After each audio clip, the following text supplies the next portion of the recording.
After a painful period of personal accounting and critical self-review, I slowly got my shit together.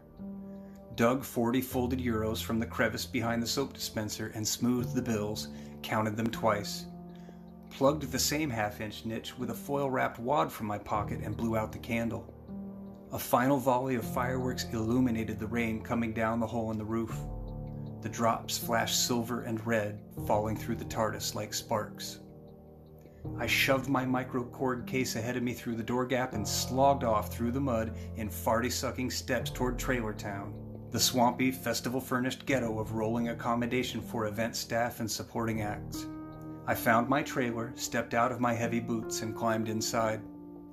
Dayglow Dave slouched alone on the couch in the lounge watching Project Runway, shoveling something steamy from an eco-friendly container into the furry hole between his handlebar mustache and his Devil's Van Dyke.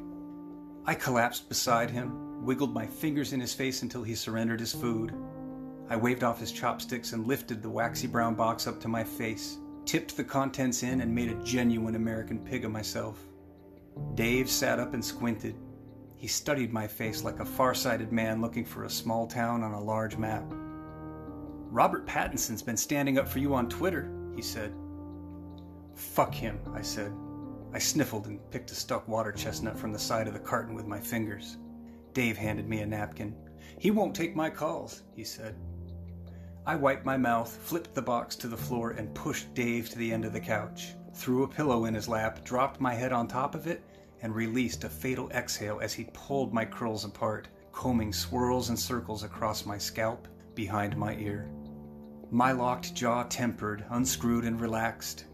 I hadn't slept 4 consecutive hours since the media spanked Brady for being a bad boy and branded me with a flaming scarlet letter, but now I was slipping under, drooling into a cushion smelling of ass and armpit as Dave carded my hair like wool, drawing bits and blots of mud from the strands. He muted the TV, twisted the debris from his fingertips, and asked me, "So what's it like being famous?" I was fresh out of smart-ass remarks, incapable of producing one more fucking tear, but no attitude or emotions were needed now as Dayglow Dave cradled my head. Though my eyes were shut tight, I could feel him looking down at me, a tender technician planning the repair of something precious and broken, assessing damage and wiping the dirt away. He was riding this tour making slave wages as a warm-up comedian for other supporting acts, pulling down 80 euros per show plus travel and lodging, feeding himself from food carts on a per diem pittance. I had never met a man like him, never found another person who was anything like Dave. A deep thinker, a genuine listener unafraid of silence.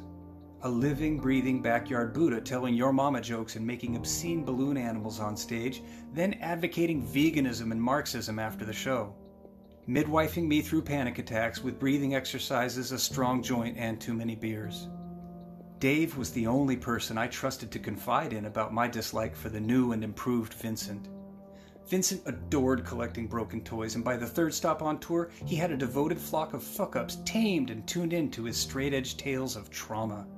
They met each morning at our trailer for coffee and spiritual fellowship, shooting group selfies at sunrise and posting them with hashtags like humility and gratitude, huddling up for group hugs, sipping smoothies from stainless steel flasks, and reciting the Serenity Prayer in Polish or French or German. Vincent Light was a single-spaced motherfucking bore, and it made me sick to see how those losers revered him, fell in step, and sang his song. Baloo the bear with a yoga mat and a 30-day chip. "I heard Kev quit the band," Dave said. "Oh yeah," I said. "You missed it. Dude's done on both sides. They took him away in an ambulance." "Did you see the tabloids?" Dave asked. "Some human trafficking foundation called him out for his pimp tattoos. You can't say that word for fun anymore. So Kev's publicist claimed the tattoo is an acronym." "For what?" "Supposedly it stands for Peckham is my playground, like Kev came up hard and he's just repping the hood. But a bunch of his classmates dug up school photos that prove Kev went to a private academy in Wimbledon." "Oh God, the tennis town? Jesus." "Exactly," Dave said.